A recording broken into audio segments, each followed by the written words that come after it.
Salut à tous, le journal du foot de ce samedi 11 avril.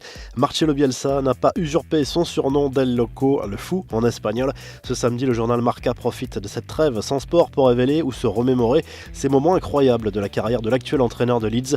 Le quotidien espagnol rappelle que l'Argentin avait de son propre aveu failli sombrer dans la folie lors d'un séjour dans un monastère.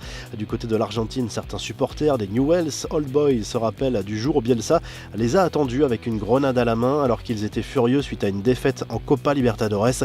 Du côté de la sélection chilienne, c'est plutôt l'image du technicien tout nu dans un vestiaire qui a marqué les esprits. En octobre 2008, après une défaite concédée en Colombie lors des éliminatoires pour le Mondial 2010, Bielsa avait complètement pété un câble et s'était couché nu pendant une demi-heure dans un lit dans une pièce à côté du vestiaire, comme l'a expliqué un international chilien. Marca rappelle également le jour où Bielsa a démissionné de son poste d'entraîneur de l'OM sur un coup de tête et le jour où il a décidé d'imposer à ses joueurs de Leeds de ramasser les poubelles pendant 3 heures pour leur donner le goût de l'effort. Les jolis gestes de Karim Benzema et Antoine Griezmann, les sportifs sont plus que jamais au soutien des soignants en première ligne depuis quelques semaines pour affronter la pandémie de Covid-19. L'attaquant du Barça s'apprête à faire un don important à destination de l'hôpital de Mâcon, sa ville natale. Le montant n'a pas été révélé. Griezmann a également participé avec son frère Théo à un live sur la plateforme Twitch pour récolter des fonds pour la Croix-Rouge. Karim Benzema, lui, s'est également impliqué dans la lutte contre le Covid-19. Le buteur du Real Madrid a décidé de vendre aux enchères un maillot dédicacé afin de récolter des fonds pour la fondation des Hôpitaux de Paris, Hôpitaux de France. Quelques infos en bref sur Twitter. Juninho a surpris tout le monde en réagissant à un article évoquant l'avenir d'N'Golo Kanté et l'éventualité de le voir quitter Chelsea cet été.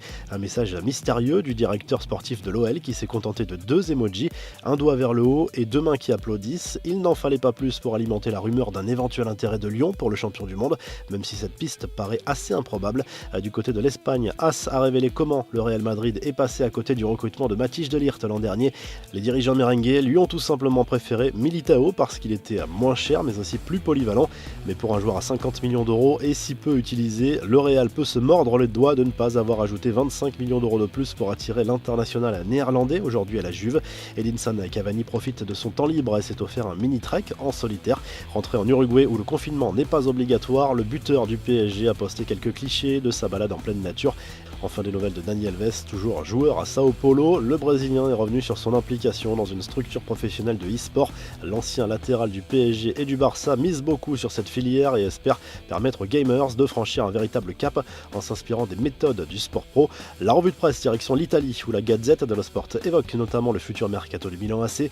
2 dossiers sont jugés prioritaires par les dirigeants milanais, à savoir la prolongation de Romagnoli et l'acquisition définitive de l'attaquant croate Ante Rebic, prêté par Francfort. En Espagne, Marca consacre sa une à Martin Odegaard. Le Norvégien de 21 ans s'épanouit du côté de la Real Sociedad, mais le joueur est prêté par le Real Madrid. Malgré un accord de prêt jusqu'en 2021, le club merengue se demande s'il ne va finalement pas conserver le joueur pour la saison à venir. De son côté, AS fait sa une sur la crise qui enfle chaque jour un peu plus du côté du FC Barcelone. Le président Bartomeu est plus que jamais fragilisé. L'ancien vice-président du FC Barcelone a affirmé que le paiement d'un audit du club a pu donner lieu à un détournement de fonds sans dévoiler de nom. On se quitte aujourd'hui avec les derniers posts de Paul Pogba et Zlatan Ibrahimovic qui ont une nouvelle fois fait admirer leur technique sur Instagram. Les 2 joueurs s'apprécient beaucoup et aiment se défier sur les réseaux sociaux. A très vite pour un nouveau journal du foot.